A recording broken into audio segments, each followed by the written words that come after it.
Today's story is called Great Joy. It's by DeCamillo and illustrated by Bagram Ebatoline.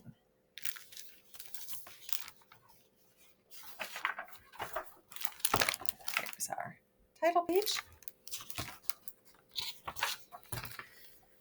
The week before Christmas, a monkey appeared on the corner of Fifth and Vine. He was wearing a green vest and a red hat, and with him was a man, an organ grinder, who played music for the people on the street. In the daytime, when the sun shone, the sequins on the monkey's vest glittered and flashed, and from the window of her apartment, Frances could see the tin cup he held out to the people who walked by.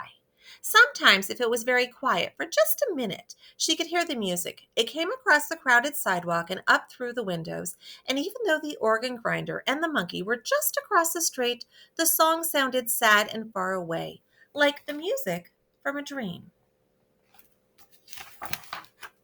"Where do they go at night?" Frances asked. "Who?" said her mother. "The man and his monkey." "Oh, Frances," said her mother, "don't ask me questions that I can't answer. I'm sure they go somewhere. Everyone goes somewhere." "But where?" said Frances. "I have no idea," said her mother. "Turn around." Frances turned. Her mother pinned the bottom of her robe. "There," said her mother. "Now all I have to do is hem it, and you'll be ready. Have you memorized your line?" "Yes," said Frances. "Are you excited about the pageant?" "Yes," said Frances, and she turned away from her mother and looked out the window at the monkey. That night, Frances made herself stay awake. She hummed songs and said her multiplication tables. She named the capitals of each state: St. Paul, Tallahassee, Harrisburg, one after the other. Every time she felt as if she might fall asleep, she shook her head and pinched her arm and opened her eyes wide. Finally, at midnight, Frances got out of bed and crept down the hallway to the living room. She looked down into the street. She saw the organ grinder, but where was the monkey? Her heart thumped, and then she saw him, tucked inside the man's overcoat, his small red hat still on his head. "Look at me," Frances whispered. "Look up here." There they are. It was the organ grinder who looked up. He took his cap from his head and raised it up to her. "They sleep on the street," Frances said the next morning, "even when it snows." "Oh, Frances," said her mother, "maybe they could come for dinner." "No, they can't come for dinner," said her mother. "Why not?" "They're strangers, that's why. Eat your breakfast, Frances. You've got a big day ahead of you."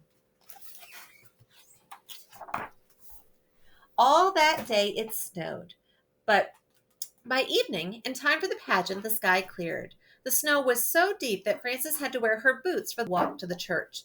The organ grinder and the monkey were still on their corner.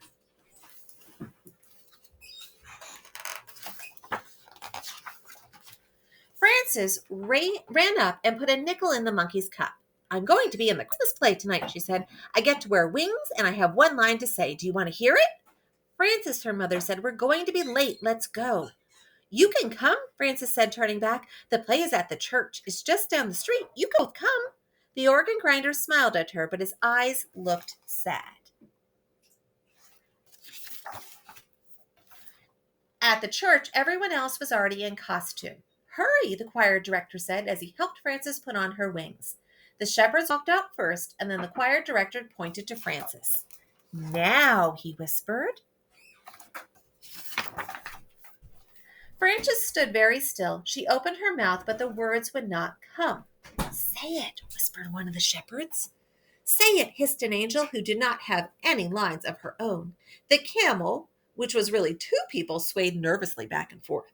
But Frances could not speak. All she could think about was how cold it was outside and how sad the organ grinder's eyes were, even when he smiled. The world was quiet. Everyone waited. Then at the back of the sanctuary, a door opened. See who's in the door? Frances smiled. "Behold," she shouted, "I bring you tidings of great joy." And because the words felt so right, Frances said them again. Great joy.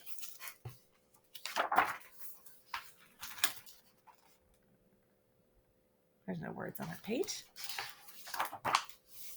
And this one has the dedication at the back. It says, with great gratitude for open doors and for all the people who have welcomed me in, from the author, and the illustrator said to Yana Yelena with love. Great joy.